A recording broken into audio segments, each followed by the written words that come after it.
ஹல்லேலூயா, ஹல்லேலூயா. கர்த்தருடைய நாமம் மகிமைப்படுவதாக. இந்த வேதத்திலிருந்து வாசிப்போம். மார்க் எழுதின சுவிசேஷம் 1ஆம் அதிகாரம் 23, 24 வாசிப்போம். மார்க் எழுதின சுவிசேஷம் 1ஆம் அதிகாரம்.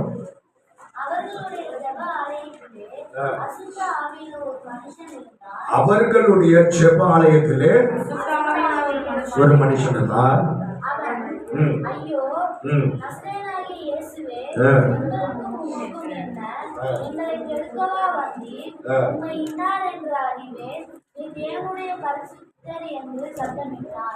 ஒரு நிமிஷம் எங்களை எடுத்து ஜெபிப்போம். எங்களை நேசிக்கிற நல்ல பிதாவே, ஆசீர்வதிக்கப்பட்ட வேலைக்காக நன்றி. இந்த நாளிலே இந்த வார்த்தை கொண்டு நீங்களோடு பேசுகப்பா. ஆண்டவரே, இந்த வார்த்தை மூலமாய் ஆண்டவரே நாங்கள் கற்றுக்கொள்ள வேண்டிய காரியங்கள், அறிந்து கொள்ள வேண்டிய காரியங்கள் எங்கள் திட்டத்திலுமாய் நீங்கள் வெளிப்படுத்த முடியாது. செபிக்கிறோம். இந்த மரத்தை நீங்கள் வெளிப்படுங்க. சுயமாய் ஒரு வார்த்தையில் வராதபடி கர்த்தர் பேசுவீராக. அந்த வார்த்தைகளுக்கு பிரயோஜனம் ஆசீர்வாதம் உண்டாக கிருபை செய்ய எல்லா தடைகளையும் மாற்றி உங்கள் நாமத்தினால் மகிமைப்படட்டும். இயேசுவின் நாமத்தில் பிதாவே. ஹல்லேலூயா, ஹல்லேலூயா. அவர்களுடைய ஜெப ஆலயத்திலே அசுத்தாவி உள்ள ஒரு மனுஷன். அவர்களுடைய ஆலயம் இது, அவர்களுடைய ஜெப ஆலயம் அப்படின்னு சொன்னா எந்த இடம்? யாருடைய ஜெப ஆலயம்? அங்க யார் அந்த ஆராதனை செய்து கொண்டிருக்கிறது? யூதர்கள் கூடி அந்த ஜெப ஆலயத்துல கூடி கர்த்தரை ஆராதிக்கிறது. அந்த வேளையிலே அதன் நடுவிலே அசுத்தாவி பிடித்த ஒரு மனுஷன் இருந்தார். ஹல்லேலூயா. அப்போ ஆலயத்துக்குள்ள யார் தான் இருப்பாங்க? அசுத்தாவி உள்ள மனுஷனும் நிச்சயமாய் இருக்கதான் செய்வான். ஹல்லேலூயா. ஏன் அந்த அசுத்தாவி உள்ள மனுஷன் ஏன் சபைக்குள்ள இருக்கணும்? உங்களுக்கு தெரிஞ்ச காரியத்தை சொல்றேன். சபையில ஒருமனப்பாடை குலைப்பதற்காக, சபையோட ஐக்கியத்தை குலைப்பதற்காக, சபையில உள்ள ஆராதனை குலைப்பதற்காக என்ன செய்வான்? அவன் முயற்சி செய்கிறவனாய் காணப்படுகிறான். ஹல்லேலூயா, ஹல்லேலூயா. ஆனால் அடுத்த வசனம் சொல்லுகிறது, அவன் ஐயோ நசரேயனாகிய இயேசுவே, எங்களுக்கும் உமக்கும் என்ன?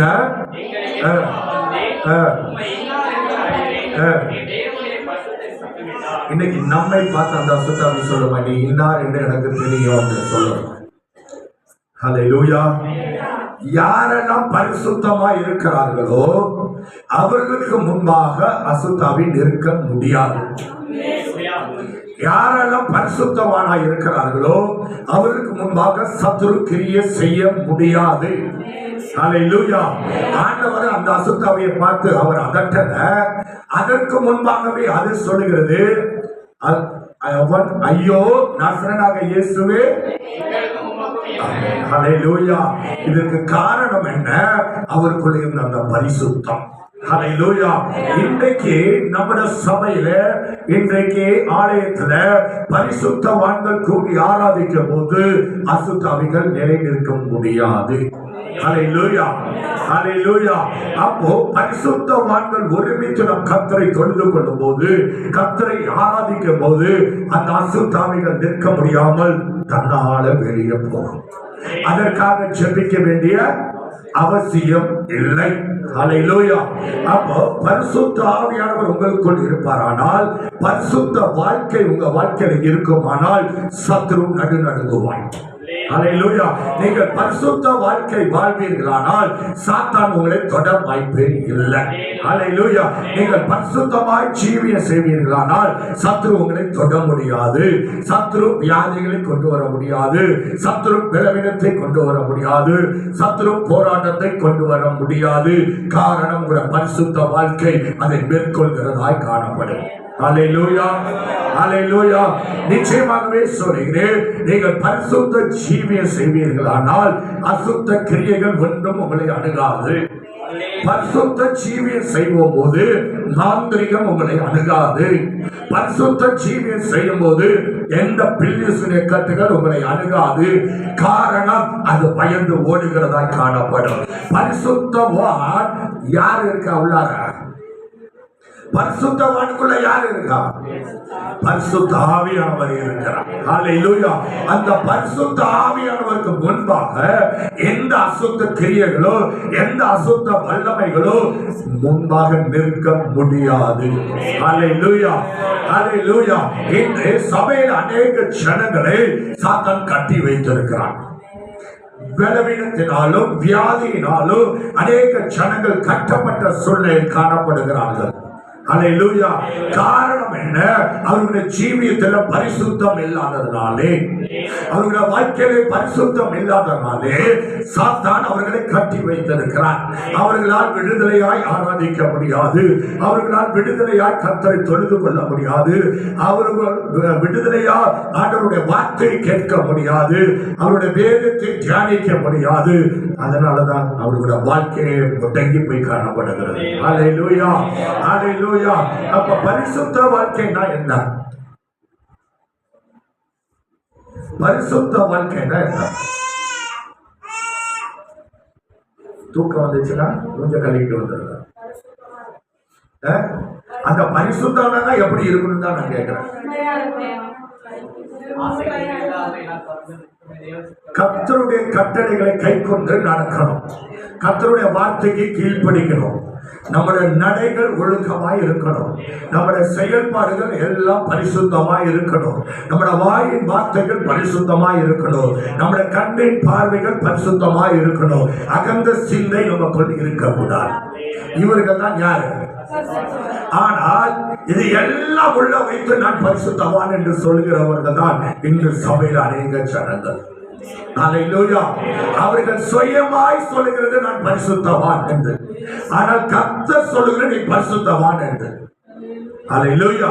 நீ பரிசுத்தவானாய் இருப்பாயானால் நிச்சயமாய் சத்ரு உன்னை அணுகவே முடியுமா? நிச்சயமாய் முடியாது. காரணம் அந்த பரிசுத்தம் கேடகமாய் இருக்கும். உனக்கு அது மகா பெரிய பலனுமாய் காணப்படும். அந்த பரிசுத்தம் நிச்சயமாகவே சத்ருடைய கிரியைகளை அழித்து போடுகிறதாய் காணப்படும். ஹல்லேலூயா. வெளிச்சம் இருக்கிற இடத்துல இருள் வரவே முடியாது. ஹல்லேலூயா. அப்போ உங்களுக்குள்ள வெளிச்சம் இருக்குமானால் இருளின் ஆதிக்கம் உங்க வாழ்க்கையில வரவே வராது. இன்றைக்கு சபைக்குள்ள அநேக ஜனங்கள் இருளின் காலத்துகளை நாம் காணப்படுகிறோம். காரணம் வெளிச்சத்துக்கு இடம் கூடாதபடி. ஹல்லேலூயா. நாம் வெளிச்சத்துக்கு இடம் கொடுக்கும் போதுதான் அந்த வெளிச்சம் நமக்குள் வரும்போது இருளின் ஆதிக்கம் நம்ம விட்டு அகன்று போகிறதாய் காணப்படுகிறது. ஹல்லேலூயா. எத்தனை பேருக்கு புரியுதுன்னு தெரியல, எல்லாம் உங்களோட உட்கார்ந்துருக்கீங்க, ஆனா எத்தனை பேருக்கு புரியுதுன்னு தெரியல. ஹல்லேலூயா. ஏன்னா பரிசுத்தம்னா சில பேருக்கு கஷ்டமா இருக்கு. ஹல்லேலூயா. ஆமா, எப்ப பார்த்தாலும் பாஸ்டர் சொல்லிக்கிட்டே இருக்கிறார், அவர் சொல்லி நான் செய்யறதான் செய்வேன், ஜனங்கள் என்ன கோச்சுக்குவாங்க, இல்லைன்னா சொந்த பந்தாலும் என்னை வெறுத்துரும், அது செய்யறதை நான் செஞ்சுக்கிட்டு தான் இருப்பேன், பாஸ்டர் சொல்றது சொல்லிக்கிட்டு. அப்ப இருளின் ஆதிக்கம் உங்க வாழ்க்கையில் இருந்துகிட்டு தான் இருக்கும், அது உங்களோட போராடிக்கிட்டு தான் இருக்கும், கடைசி வரைக்கும் அதோட உறவை தான் நீங்க இருக்கணும். ஹல்லேலூயா. நீங்கள் பரிசுத்தராய் இருப்பீர்கள் ஆனால் உலகத்தை நீங்கள் வெறுக்கிறவர்களாய் காணப்பட வேண்டும். நீங்கள் பரிசுத்தராய் இருப்பீர்கள் ஆனால் உலக ஜனங்களோடு உங்களுக்கு ஒரு வேறுபாடு காணப்பட வேண்டும். ஹல்லேலூயா, ஹல்லேலூயா. விக்கிர ஆராதனைக்காரரோடு உங்களுடைய வாழ்க்கை வேறுபட்டதாய் காணப்பட வேண்டும். நீங்கள் பரிசுத்தவான் என்று சொல்லும் போது அவர்கள் பார்க்கும் போது உங்களுடைய பரிசுத்தம் அவருடைய கண்களில் தெரிய வேண்டும். அவர்கள் பார்க்கும் போது நீங்கள் உண்மையான கிறிஸ்தவர்கள் என்று சொல்லும்படியாய் நம்முடைய வாழ்க்கை நடைபெறும். ஹல்லேலூயா. ஆனால் இன்று நாம் பரிசுத்தவான் என்று சொல்லுகிறோம், நீதிமான் என்று சொல்லுகிறோம், உலக ஜனங்களோடு பின்னி பிசைந்து காணப்படுகிறோம். பரிசுத்தவான் அல்ல. யாரதான் இருக்கணும்? அசுத்தவானதான் இருக்கணும். ஆனா நான் சபைக்கு போறேன், ஆராதிக்கிறேன், கர்த்தரை தொழுது கொள்கிறேன், எல்லாம் சரி, ஆனா நீ பரிசுத்தவனாய் இருக்க முடியாது. ஹல்லேலூயா. அசுத்தம் தான் உங்களுக்குள்ள இருக்கும். காரணம் உலகத்தோடு பின்னி பிணையும் போது அசுத்தம் உங்களோட வாழ்க்கையில வருமா வராதா? ஹல்லேலூயா. சங்கீதம் 1 என்ன சொல்லுது? நீங்க யாரெல்லாம் அதுல நடக்கிறோம், பரியாசக்காரன் உட்கார்ந்து யாரெல்லாம் உட்கார்ந்து இருக்கிறோன்னு நீங்களே யோசிச்சுக்கோங்க. நான் சொல்ல மாட்டேன், தெரியும், ஆனா சொல்ல மாட்டேன். அது மட்டும் தான் கிடையாது. நீங்க வாழ்க்கையில கர்த்தருடைய வேதத்தில் எங்களுக்கு பிரியம் இல்ல. நான் அவங்களோட உட்கார்ந்து மணிக்கணக்கா பேச முடியும். ஆனா வேதத்தை எடுத்தா தூக்கம் வரும். ஹல்லேலூயா. ஆனா சொல்லுவேன், நான் விசுவாசி, நான் கர்த்தருடைய பிள்ளை, கர்த்தர் எனக்காக தான் சிலுவையில் அறையப்பட்டார் என்று சொல்லிக் கொண்டிருக்கிறோம். ஹல்லேலூயா. உங்களை தாங்களே நீங்கள் சோதித்து பார்க்க வேண்டும். நீங்க பரிசுத்தவானா இல்ல அசுத்தவானா என்பதை. ஹல்லேலூயா. கர்த்தர் வெளிப்படுத்துகிற காரியத்தை நான் சொல்லிக் கொண்டிருக்கிறேன். நீங்கள் பரிசுத்தமாக வேண்டும். நீங்கள் உலகத்துக்காக வாழ்ந்தது போது, உலக ஜனத்தோடு ஐக்கியமாய் இருந்த போது, விக்கிர ஆராதனைக்காரோடு நீங்கள் கூடி சேர்ந்து இருந்ததெல்லாம் போதும். கர்த்தருக்காக வைரக்கமாய் நின்று பாருங்கள். எந்த ஜனமும் உங்களை வெறுக்காது. எந்த சொந்த பந்தம் உங்களை விட்டு விலகினாலும் கர்த்தர் திரும்பி கொண்டு வந்து சேர்க்கிறவராக இருக்கிறார். நீ கர்த்தருக்காக வைராக்கியமாய் நிற்கும் போது அவர்கள் உன்னை தேடி வரும்படியாக கர்த்தர் உதவி செய்வார். நீ பரிசுத்தவானாய் இருக்கும் போது உன் வாழ்க்கையில் உள்ள நன்மைகள், உன் வாழ்க்கையில் உள்ள ஆசீர்வாதங்களை அவர்கள் பார்க்கும் போது அவர்களுக்கு கர்த்தரை ஏற்றுக்கொள்வார்கள். நீ அவர்களோடு இசைந்து பிணைந்து போகும்போது அவர்களும் கர்த்தருக்குள் வரவே மாட்டார்கள். கடைசி வரை அவர்களுடைய ஆத்மாக்கு நீங்க தான் பதில் சொல்லணும். ஹல்லேலூயா. அந்த ஆத்மா அழிக்க போனா நீங்க தான் பதில் சொல்லணும். கர்த்தர் நிச்சயமாய் உங்களிடத்தில் கேட்பார். ஹல்லேலூயா. உங்க ஆத்மாவை நீங்கள் அழித்துக் கொள்ளாதீர்கள். ஹல்லேலூயா. பரிசுத்தமாய் வாழ வேண்டும். ஹல்லேலூயா. சில பேர் பரிசுத்தம், நான் பைபிள் எடுத்து சர்ச்சைக்கு வந்தா போது நான் பரிசுத்தவான் இல்ல. உங்களோட நட உட பேச்சு, உங்களோட பாவனை எல்லாம் பரிசுத்தத்துல காணப்படும். ஹல்லேலூயா. நீங்க பேசுகிற வார்த்தை, நீங்கள் செய்து வருகிற கிரியைகள் எல்லாம் பரிசுத்தமாய் காணப்பட வேண்டும் என்று. ஹல்லேலூயா. ஹல்லேலூயா. விக்கிரகத்துக்கு படைக்கப்பட்டதை உண்ணாதீர்கள் என்று சொல்லுவோம். ஆனால் இல்லை, இது எங்க சொந்த மதம் செஞ்சு நான் சாப்பிடுறேன் என்று சொல்லுவாங்க. நான் அங்க போலன்னா அவங்க என்னை கோச்சுக்குவாங்க. நான் அதுல பங்கு பெறனா எங்க சொந்த விளக்கிடுவாங்க, ஊரை விட்டு என்னை விளக்கிடுவாங்க. ஆனா நான் அங்கேயும் போய்க்குவேன், நீ வந்து என்று சொல்வீர்களானால் நிச்சயமாய் உங்கள் வாழ்க்கை பரிதவிக்கப்பட்டதாக இருக்கும். ஹல்லேலூயா. ஒண்ணு இருந்தா சேர்த்துல இருக்கணும், இல்லைன்னா என்ன இருக்கும்? அங்கிட்டு ஒரு காலு இங்கிட்டு ஒரு காலு இருக்கக்கூடாது. நிச்சயமாய் அது நம்முடைய வாழ்க்கையில் ஆபத்தாய் முடியும். ஹல்லேலூயா. ஒன்று கர்த்தருக்காக வைரக்கமாய் நின்று பரிசுத்தவான் என்று நீங்கள் நிரூபிக்கிறவர்களாய் காணப்பட வேண்டும். நீங்கள் பரிசுத்தவானாய் இருக்கும் போது உங்களுக்கு விரோதமாய் எழும்புகிற எந்த சத்துருடைய கிரியைகளும் உங்களை அணுகவே முடியாது. ஆனால் நீங்கள் ரெண்டு சோதத்திலும் உலகத்தோடு உலகமான ஆண்டவருடைய காரியத்தில் வரும்போது ஆண்டவருடைய பிள்ளைகளோடு உறவாடி இருப்பீர்களானால் அது நிச்சயமாகவே உங்க வாழ்க்கை மோசம் போகும் என்பதை மறந்து போகாதீர்கள்.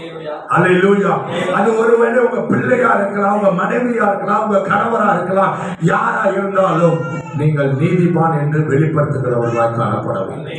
உங்களுடைய நடையில நீங்கள் நீதிமான், உங்கள் நடையில பரிசுத்தவான் என்பதை நீங்கள் வெளிப்படுத்துகிறதாய் காணப்பட வேண்டும். ஹல்லேலூயா.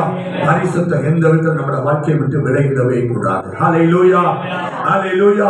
அப்ப பரிசுத்தம் நம்ம வாழ்க்கையை விட்டு விலகாமல் இருக்க வேண்டும் என்றால் நாம் செய்ய வேண்டிய காரியங்களை சரியாய் செய்யணும். ஹல்லேலூயா. என்ன காரியத்தை செய்யணும்? நீங்க பரிசுத்தமாய் காணப்பட வேண்டும் என்றால் உங்க சிந்தை பரிசுத்தமாக்கப்பட வேண்டும், உங்களுடைய எண்ணம் பரிசுத்தமாக்கப்பட வேண்டும், உங்களுடைய சரீரம் முழுதும் பரிசுத்தமாக்கப்பட வேண்டும், உங்க ஆவி ஆத்மா பரிசுத்தமாக்கப்பட வேண்டும்.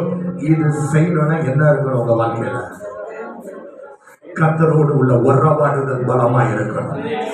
கர்த்தருக்குள் உறவு கொள்வீர்களானால் அந்த பரிசுத்தம் நிச்சயமாய் உங்களோட வாழ்க்கையை விட்டு வெளியே போகவே போகாது.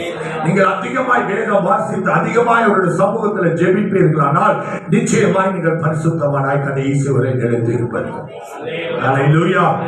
ஹல்லேலூயா. அதனால ஒவ்வொருவரும் நாம் நிதானித்து அறிய வேண்டும். நான் யார், எதற்காக பிடிக்கப்பட்டிருக்கிறேன் என்பதை அறிந்து நாம் செயல்படுகிறவர்களாக காணப்பட வேண்டும். எதற்காக இயேசு உங்களை பிரித்து எடுத்திருக்கிறார், எதற்காக பாவ சேர்த்து உங்களை மீட்டெடுத்திருக்கிறார் என்பதை முதலாவது நாம் அறிந்திருக்க வேண்டும். முதலாவது நான் யார் என்பதை அறிந்திருக்க வேண்டும். நான் எப்படிப்பட்டவரை ஆராதனை செய்கிறேன் என்பதை அறிந்திருக்க வேண்டும். நான் எப்படிப்பட்ட வாழ்க்கை வாழ வேண்டும் என்பதை அறிந்திருக்க வேண்டும். எல்லாம் தெரிஞ்சிருந்தாதான் பரிசுத்தமானாய் வாழ முடியும். ஹல்லேலூயா. ஹல்லேலூயா. உலக காரியங்கள் அனைத்தையும் நம்முடைய மெமரியில இருக்கு. ஆனா ஆண்டவருடைய வார்த்தை உள்ளார போல. ஏன் போல? அசுத்தம் உள்ளார திருடிக்கிட்டது. அல்லேலூயா. உள்ள செல்கிற ஆண்டவருடைய வார்த்தை எல்லாம் யார் திருடி கொண்டு இருக்கிறார்? சத்துரு திருடி கொண்டு இருக்கிறார். அல்லேலூயா, அல்லேலூயா. அப்போ நம்ம இருதயத்துல வசனம் தங்கலன்னா நமக்குள்ள யார் இருக்கிறான்னு நம்மளே என்ன செய்யணும்? முடிவு பண்ணிக்கணும்.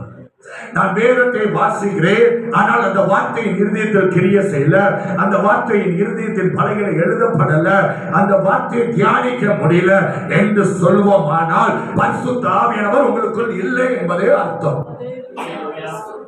புரியல நினைக்கிறேன். ஆனா நீங்க விசுவாசி என்று சொல்லலாம், ஆனால் உண்மையான விசுவாசியை இருக்க முடியாது. அவருடைய வரிகளை நிச்சயமாய் கைவிடப்பட்டவர்களா தான் இருக்க முடியும். அவருடைய வரிகளை எடுத்துக் கொள்ளப்பட்டவர்களாக இருக்க முடியாது. எப்ப நீங்கள் பரிசுத்தவானா இருக்கிறீர்களோ, அந்த பரிசுத்த தேவன் என்றைக்கு உங்களுடைய இருதயத்தில் வாசம் பண்ணுகிறாரோ அவர்கள் மாத்திரம்தான் அவர் வரும்போது பறந்து உயர முடியும். அவர் வரும்போது நாம் எடுத்துக் கொள்ளப்பட வேண்டும் என்றால் நம்முடைய ஜீவியம் பரிசுத்தமாக இருக்க வேண்டும். நாம் பரிசுத்தமாக இருக்கும் போது சத்துரு நம்மை அணுகாதபடி கர்த்தர் பாதுகாக்கிற தேவனாக இருக்கிறார். அல்லேலூயா. எந்த தீங்குமணி அணுகாதபடி அவர் பாதுகாக்கிற தேவனாக இருக்கிறார். வாழ்க்கையில கஷ்டங்கள் போராட்டங்கள் வருதுன்னா அதுக்கு கர்த்தருக்கு தெரியாமல் எந்த ஒரு காரியம் நடைபெறாது. நீ விசுவாசத்தோடு ஜெபிக்கும் போது அது உன் வாழ்க்கையை விட்டு விலகி போகும். காரணம் பரிசுத்த ஆவியானவர் உனக்குள்ள கிரியை செய்கிறவராக இருக்கிறார். அல்லேலூயா, அல்லேலூயா. அது என்ன பலவீன வியாதி இருந்தாலும் நிச்சயமாய் கர்த்தர் உனக்குள் இருப்பார். ஆனால் அவர் உன்னை விடுவிக்காமல் இருக்கவே மாட்டார். சத்தம் வராது. ஏன்னா அந்த அனுபவம் இல்லை. முதலாவது நமக்கு தெரிஞ்சது ஆஸ்பத்திரி, மாத்திரை, மருந்து. அப்புறம் எங்க ஆண்டவர் கிரியை செய்வார் நம்ம வாழ்க்கையில்? பரிசுத்தர் எனக்குள் இருக்கிறார். அந்த சராசங்களை உண்டாக்கின தேவன் எனக்குள் இருக்கிறார். இந்த உலகத்தை உருவாக்கின பரம தகப்பன் எனக்குள்ள இருக்கிறார் என்று நீ விசுவாசித்தால் அந்த பரிசுத்தர் உன் வாழ்க்கையை பரிசுத்தப்படுத்தி உன் சரீரத்தை பரிசுத்தப்படுத்துகிறவராயிருக்கிறார். அல்லேலூயா, அல்லேலூயா. அவர் உன் இருதயத்தில் இருக்கும்போது நீ எதற்கும் பயப்பட வேண்டிய அவசியமே இல்லை. அல்லேலூயா. இன்று அநேகருக்கு ஒரு பலவீனம் வந்தாவே உடனே வந்துருது. என்ன வந்துருது? ஒரு பலவீனம் நம்ம வாழ்க்கையில வந்தா உடனே என்ன வருது? பயம். பயந்த பரலோகம் போக முடியுமா? எங்கதான் போகணும்? வசனம் என்ன சொல்லுது? அந்த அக்னி கடல் யாருக்காக வைக்கப்பட்டிருக்கு? சாத்தானுக்கும் அவனோட கூட இருக்கிற அவங்களுக்கு வைக்கப்பட்டதுலதான் நீங்க பயந்தீங்கன்னா அங்கதான் போய் சேரணும். அல்லேலூயா, அல்லேலூயா. அநேக முறை கர்த்தருடைய வார்த்தை சொல்லி நீ பயப்படாதே, பயப்படாதே, பயப்படாதே என்று அநேக முறை கர்த்தர் வார்த்தை கொடுத்திருக்கிறார். ஆனால் நமக்குள் பயம், பயம், பயம், பயம். அப்ப நம்ம விசுவாசி என்று சொல்லக்கூடாது, நான் பரிசுத்தவான் என்று சொல்லக்கூடாது. யாரெல்லாம் உண்மையாய் பரிசுத்தவான்களாய் இருக்கிறார்களோ அவருடைய வாழ்க்கையில பயம் என்பதே வராது. நான் மரித்தாலும் கர்த்தருக்காக என்ற அந்த வைராக்கியம் இருக்குமானால் உங்களுடைய வாழ்க்கையில பயம் என்பதே வராது. அல்லேலூயா. மரணத்தை குறித்து உங்களுடைய வாழ்க்கையில பயம் இருக்குன்னா நீங்க பரிசுத்தவான் இல்ல. திட்டத்தெளிமா எழுதி கொள்ளுங்க. அல்லேலூயா. காரணம் உங்களுடைய ஆயுள் நாட்கள் அவருடைய கரத்தில் இருக்கிறது. அவருக்கு தெரியாமல் ஒரு காரியம் நடைபெறாது என்பதை முதலாவது நாம் விசுவாசிக்க வேண்டும். அல்லேலூயா. மரணத்தை கண்டு அஞ்சிறவர்களாய் இருக்கக்கூடாது. இயேசு மரணத்தை கண்டு அவர் பயப்படல. அவர் தன்னையே முழுதுமாய் ஒப்பு கொடுத்தார். இன்றைக்கும் அவருடைய பெயர் உலகம் என்றும் சொல்லப்படுகிறது. அல்லேலூயா. அந்த மரணத்தை வென்றதுனாலதான் இன்றைக்கு நாம் அவரை ஆராதனை செய்து கொண்டு இருக்கிறோம். அவர் மரணத்தை கண்டு பயப்படாததுனாலதான் இன்றைக்கு நாம் அவரை தொழுது கொண்டு இருக்கிறோம். அவருடைய சீஷர்கள் மரணத்தை கண்டு பயப்படாததுனாலதான் உலகம் முழுவதும் அவருடைய சுவிசேஷத்தை எடுத்து சென்றார்கள் என்று நாம் பார்க்கிறோம். அல்லேலூயா, அல்லேலூயா. நமக்குள் பயம் இருக்குமானால் நாம் மற்றவர்களுக்கு தேவனுடைய அன்பை சொல்ல முடியாது. நமக்குள் பயம் இருக்குமானால் மற்றவர்களுடைய வியாதிக்காய் நாம் ஜெபிக்க முடியாது. ஏன்? இருளின் ஆதிக்கம் உங்களுக்குள்ள கிரியை செய்து நீ ஜெபித்தா அது உன்னை தாக்கிரும். அந்த வியாதி உனக்குள்ள வந்துடும். நீ அந்த ஜெபம் பண்ணினா அந்த வியாதி உனக்குள்ள வந்துடும். இன்னைக்கு கிறிஸ்தவருக்கு நிறைய பயம் இதுதான். ஹல்லேலூயா. போய் ஜெபிக்க சொல்ற வார்த்தை இது. அநேகரை நான் கேட்டுக்க, அநேக ஊழியக்காரர்கள் சொல்கிற வார்த்தை, நான் போய் சொன்னா எனக்கு பாதிப்பு வந்துடும், நான் ஜெபிக்க மாட்டேன். அப்போ உனக்குள்ள இல்லை, யாரு இல்லை? பரிசுத்த ஆவியானவர் இல்லை. ஹல்லேலூயா, ஹல்லேலூயா. உனக்குள்ள பரிசுத்தம் இருக்கும்போது அந்த பிசாசு சொல்லும், ஐயோ நீ நசரேயனாகிய இயேசு என்று சொல்லும்படியே கர்த்தர் கிரியை செய்வார். நீ அதுக்கு ஜெபிக்க வேண்டாம், அதட்ட வேண்டாம், அது உன்னையே பார்த்து பயந்து ஓடுகிறதாய் காணப்படும். ஹல்லேலூயா, ஹல்லேலூயா, ஹல்லேலூயா. உண்மை இன்னார் என்று அறிவேன். இன்னைக்கு நம்மை பார்த்து பிசாசு சொல்லுமா நீ யாருன்னு? இன்னைக்கு நம்மை பார்த்து சொல்லுமா? பிசாசுக்காக ஜெபிக்க போகும்போது அது என்ன சொல்ல தெரியுமா? உன்னைய பத்தி எல்லாம் எனக்கு தெரியும், நீ யாருன்னு எனக்கு தெரியும். இன்னைக்கு அநேக பாஸ்டர் பயந்து ஓடுறாங்க அதுக்கு. ஏன்னா எல்லாம் வெளியில வந்துடும். ஹல்லேலூயா. அப்ப நீ பரிசுத்தமா இருப்பாயானால் தைரியமாய் அதோட சொல்ல முடியும், இயேசுவின் நாமத்துல வெளியே போகுது. அது நிச்சயமாய் போயே ஆகணும். ஹல்லேலூயா, ஹல்லேலூயா. உனக்குள்ள குறை இருக்குமானால் அவன் உங்களை மேற்கொள்ளுவான். உனக்குள் பரிசுத்தம் இருக்குமானால் அவன் பயந்து ஓடி போவான். ஹல்லேலூயா. யாருக்குள்ளெல்லாம் பரிசுத்தம் இருக்கிறதோ சத்ரு நடுநடுங்கிறவனாய் காணப்படுகிறான். ஹல்லேலூயா. 25, 26 வாசிங்க. அதற்கு இயேசு, நீ பேசாமல் இவனை விட்டு புறப்பட்டு போ என்று அதட்டினார்.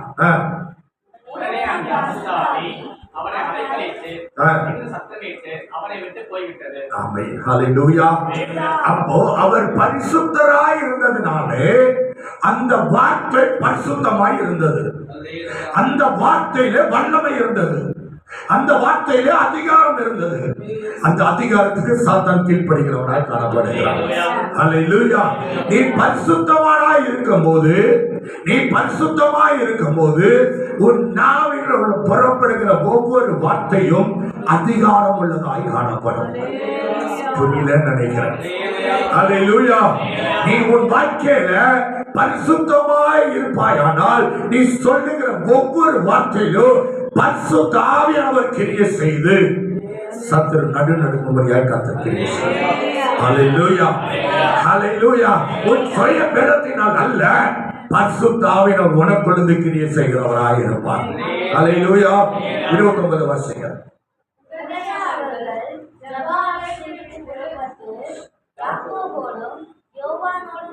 இல்ல, மத்தேயு 8:28 வாசிங்க. மத்தேயு 8:28. அக்கறையில்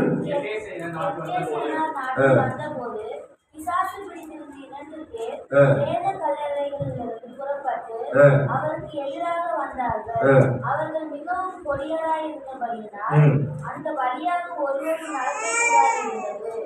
அவர்கள் அவரை நோக்கி, இயேசுவே, தேவனுடைய குமாரனே, எங்களுக்கும் உமக்கும் என்ன? காலம் வரும் முன்னே எங்களை வேதனைப்படுத்த இங்கே வந்தீரா? ஆமென். ஹல்லேலூயா, ஹல்லேலூயா. பிசாசு பிடித்திருந்த 2 பேர் எங்கிருந்து வந்தாங்களா? பிரேத குழிகளிலிருந்து சொல்லுங்க, புறப்பட்டு அவருக்கு எதிராக வந்தார்கள். இன்றைக்கு நமக்கு முன்னாடி வந்தா நம்ம என்ன செய்வோம்? ஓடிப்பி நம்ம பிரேத குழியில படுத்துருவோம். பயத்திலே உசுறு போயிடும். ஹல்லேலூயா, ஹல்லேலூயா. அவர்கள் மிகவும் கொடியவர்களாய் இருந்தார்கள். ஒருவனாலும் அந்த வழியாக நடக்க முடியாது. ஹல்லேலூயா. ஆனால் இயேசு அங்கு வரும்போது இயேசு அதட்டத அவர்களே ஓடி வந்து தேவனுடைய குமாரன் என்று சொல்லும்படியே கர்த்தர். ஹல்லேலூயா, ஹல்லேலூயா. அவர்களே இயேசுவுக்கு முன்பாக வந்து நீர் இன்னார் என்று எனக்கு தெரியும் என்று பயந்து நடுங்கிட்டு என்று நாம் பார்க்கிறோம். ஹல்லேலூயா. அந்த வாசிக்க அதே வசனத்தை 29 வசனம். நோக்கி, தேவனுடைய குமாரனே, என்ன எங்களை வேதனைப்படுத்த இங்கே வந்தீரா என்று கூப்பிட்டார்கள். அவர்களுக்கு கொஞ்சம் 31 வருஷமா அப்பொழுது பிசாசு அப்பொழுது நீர் எங்களை துரத்துவீரானால் இப்ப அவரு துரத்தவே இல்லைங்க, வந்திருக்கிறாரு. இதுங்களே ஓடி வந்து பயந்து என்ன செய்யுது, நீர் தேவனுடைய குமாரன், நீர் எங்களை துரத்துவீரானால் நாங்கள் அந்த பன்றி கூட்டத்துக்கு போகும்படி கொடு. ஹல்லேலூயா. இன்னைக்கு அசுத்தாவை பிடித்தவர்களுக்கு முன்பாக நீங்கள் கடந்து சென்று நின்றால் அந்த அசுத்தாவி இப்படி ஒரு வார்த்தையை சொல்லுமா, நீர் எங்களை துரத்துவீரானால் நாங்க என்ன செய்யறோம். ஆனா இன்னைக்கு வா நீ என்னை துரத்துறியா, நான் உன்னை துரத்துறேன் பார், அப்படிதான் இன்னைக்கு இருக்கு. ஹல்லேலூயா, ஹல்லேலூயா. நீ என்ன துரத்துறியா, இப்ப பார் நான் உன் குடும்பத்தை ஓட விடுறேன். இன்னைக்கு அதுதான் நடந்து கொண்டு இருக்கு. அநேக சபை போதகரே அடிச்ச செய்தி எல்லாம் இருக்கு. ஹல்லேலூயா. காரணம் என்ன தெரியுமா, பரிசுத்தம் அவருடைய ஜீவிதத்தில் இல்லாததுனாலே. பரிசுத்தம் அவருடைய வாழ்க்கையில இருக்குமானால் அசுத்தாவி முன்பாக நிற்க முடியாது. நானே ஓடி போயிடும். ஹல்லேலூயா, ஹல்லேலூயா.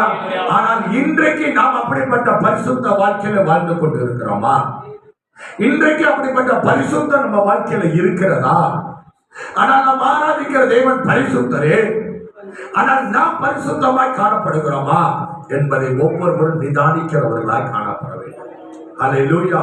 பரிசுத்த அலங்காரத்துடனே இன்னைக்கு நம்ம பரிசுத்தமே இல்லையா, அதனால கர்த்தரை துதிக்க வாய் வர மாட்டேங்குது, கர்த்தரை ஆராதிக்க வாய் வர மாட்டேங்குது, கர்த்தரை நோக்கி பார்க்க நம்ம கண்ணு மேல ஏற மாட்டேங்குது. கண்ணெல்லாம் கீழே தான், பூமியை தான் பார்க்குது.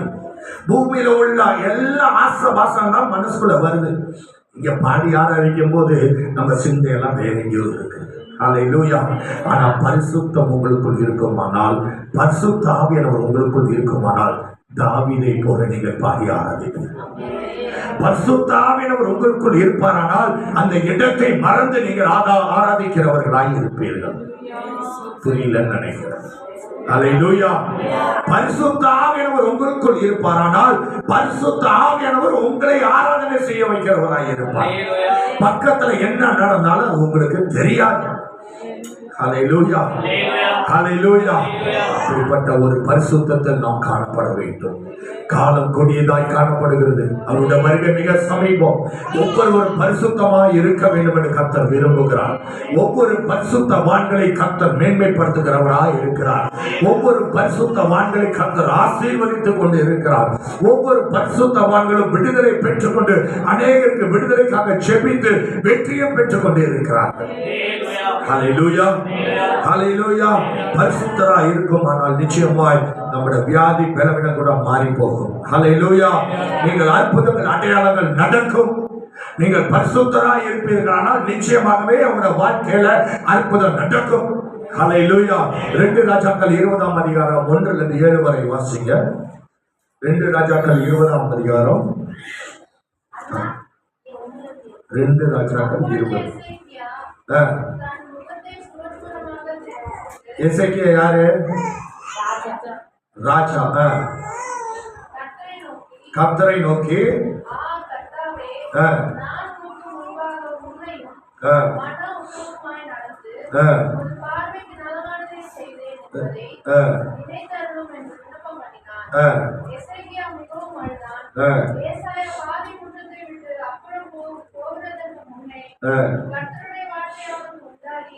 அவர் சொன்னது, திரும்பி போய் என் ஜனத்தின் அதிபதியாகிய எசேக்கியாவை நோக்கி, உன் தகப்பனாகிய தாவீதின் தேவனாய் இருக்கிற கர்த்தர் சொல்லுகிறது என்னவென்றால், உன் விண்ணப்பத்தை கேட்டேன், உன் கண்ணீரை கண்டேன், இதோ நான் உன்னை குணமாக்குவேன்.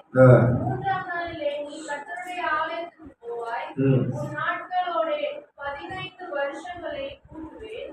உன்னையும் இந்த நகரத்தையும் அசீரிய ராஜாவின் கைக்கு தப்புவித்து, என் நிமித்தமும் என் தாசனாகிய தாவீதின் நிமித்தமும் இந்த நகரத்துக்கு ஆதரவாய் இருப்பேன் என்று சொல்லிட்டார்.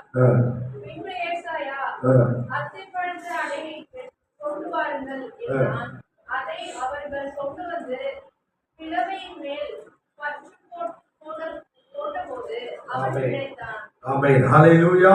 இங்கே எசேக்கியா ராஜா மரணத்துக்கு ஏதுவான வியாதியில இருந்தான் என்று நாம் பார்க்கிறோம். ஹல்லேலூயா. என்ன வியாதி? பிளவைனா கேன்சர். ஹல்லேலூயா. அவன் மரணத்துக்கு ஏதுவான வியாதியில் அகப்பட்டிருந்த போது ஏசாயா சொல்லுங்க, உன் நாட்கள் முடிந்தது, உன் வீட்டில் உள்ள காரியத்தில் என்ன செய்யணும், ஒழுங்குபடுத்த என்று சொல்லும் போது அவன் சுவர் புறமாய் கண்ணீர் வடித்து கர்த்தரை நோக்கி கூப்பிட்ட போது கர்த்தர் உடனடியாக அந்த ஜெபத்தை கேட்டார். காரணம் என்ன தெரியுமா? அவன் பரிசுத்தவனாக இருந்தான், கர்த்தருக்கு பிரியமானவனாய் இருந்தான், கர்த்தருக்கு நீதி உள்ளவனாய் இருந்தான். அவன் நீதிமானாய் இருந்ததினாலே அவன் ஜெபித்த ஜெபத்திற்கு கர்த்தர் உடனடியாக பதிலை கொடுத்து அந்த வியாதியிலிருந்து அவனை விடுவித்தார் என்று நாம் பார்க்கிறோம். அப்படி பரிசுத்தமாய் இருப்பாயானால் எப்பேற்பட்ட வியாதியும் உங்களை வாழ்க்கையை விட்டு மாறி போகும். அவர் அற்புதம் அதன் மூலமாய் செய்வார். அந்த பரிசுத்தரோட ஜெபத்தை கர்த்தர் அங்கீகரித்து அந்த ஜெபத்துக்கு அவர் மறுபடி கொடுக்கிறவராய் இருக்கிறார்.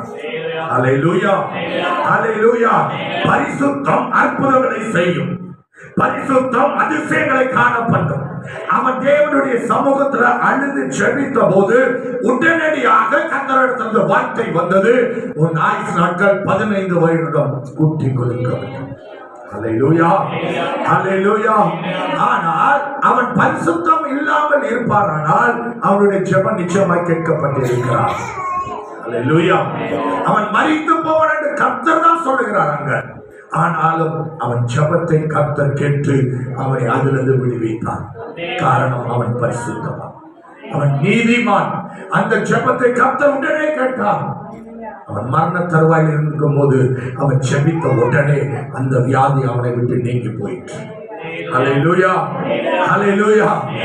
அப்படிப்பட்ட நல்ல தேவனை தான் நாம் ஆராதனை செய்து கொண்டு இருக்கிறோம். அப்படிப்பட்ட தேவனை தான் நாம் சுமந்து கொண்டு அலைகிறோம். நம்முடைய இருதயத்தில் அவர் வாசம் பண்ணுவாரானால் எப்பேர் பெற்ற வியாதியின் குணமாக்க அவரால் கூடும். அவர் நமக்குள் இருப்பாரானால் எப்பேற்பட்ட பிரச்சனைகளை மாற்ற அவரால் கூடும். பரிசுத்தமானாய் இருப்பாயானால் அவரை நோக்கி வேண்டிக் கொள்ளும் போது அந்த ஜெபத்துக்கு உடனே மறுபடி வந்து அவர் அற்புதம் செய்கிறவராய் இருக்கிறார். அல்லேலூயா, அல்லேலூயா. ஆதியாகமம் 39ஆம் அதிகாரத்துல பார்க்கும்போது யோசேப்பு அவன் நீதிமானாய் இருந்தான் என்று நாம் பார்க்கிறோம். அவன் பரிசுத்தமானாய் இருந்தான் என்று பார்க்கிறோம். அவனுக்கு சில கெட்ட பெயர்களை உண்டு பண்ணும்படியாய் அந்த ராஜஸ்திரி முயற்சி செய்த போது அவன் அதை விட்டு தப்பித்து ஓடி போனான். அவன் தன் பரிசுத்தத்தை காத்துக் கொண்டான். அதை நிமித்தமாய் அநேக நிந்தைகள் அவமானங்கள் அவன் பட்டாலோ 41ஆம் அதிகாரத்தில் சொல்லுகிறது அவனை அதிகாரியாய் மாற்றினார்கள் என்று பார்க்கிறோம். எந்த தேசத்தில் அவன் கஷ்டப்பட்டானோ அதே தேசத்தில் கர்த்தர் அவனை அதிகாரியாக மாற்றினார். அல்லேலூயா. காரணம் என்ன தெரியுமா?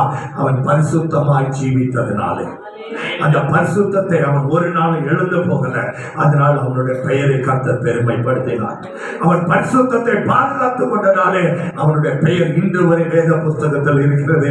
நாம் அவனுடைய பெயரை வாசித்து தியானித்துக் கொண்டு இருக்கிறோம். அல்லேலூயா. நாம் பரிசுத்தமாய் இருக்கும் போது சாத்தானுடைய திட்டங்கள் எல்லாம் நிர்மூலமாகும். சத்துரு நம்மளை அணுக முடியாது, சத்துருடைய கிரியைகள் நம்மளை அணுக முடியாது. நம் ஏறெடுக்கிற எல்லா சபத்துக்கும் கர்த்தர் மறுபடி கொடுக்கிறவராக இருக்கிறார். யோபு பரிசுத்தவனாக இருந்தான், தேவனுடைய சமூகத்தில் ஜெபித்தான், இழந்தது எல்லாத்தையும் சுகந்தரித்தான். அல்லேலூயா, அல்லேலூயா.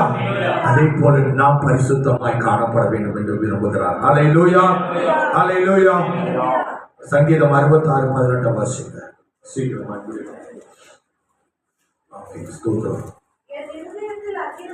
என் இருதயத்தில் அக்கிரம சிந்தை ஆனால் செவி கொடார்.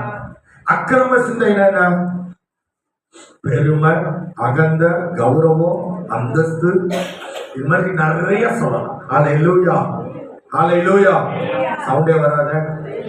ஏன்னா அக்கிரம சிந்தை நமக்குள் ஆட்கொண்டிருக்கிறது. அல்லேலூயா. இந்த அக்கிரம சிந்தை இருந்து நாம் ஜெபிப்போமானால் நிச்சயமாகவே அந்த ஜெபத்துக்கு செவி கொடார் என்று யார் சொல்லுகிறது? யார் சொல்லியிருக்க அந்த வார்த்தையை? தாவீது. அப்ப தாவீது யாரு? அவன் பரிசுத்தவான், தேவனுக்கு பிரியமானவன். அவன் சொல்லுகிற காரியம், அக்கிரமை சிந்தை கொண்டு இருப்பேனானால் என் விண்ணப்பத்தை அவர் செவிக்கொண்டார். அடுத்த வசனவாசி, மெய்யாய் தேவன் எனக்கு ஏன் கேட்டாரு? அவன் பரிசுத்தமா இருந்ததுனாலே தேவன் அவனுடைய ஜெபத்தை கேட்டார். ஹல்லேலூயா. 20 வாசிங்க. என் ஜெபத்தை தள்ளாமலும்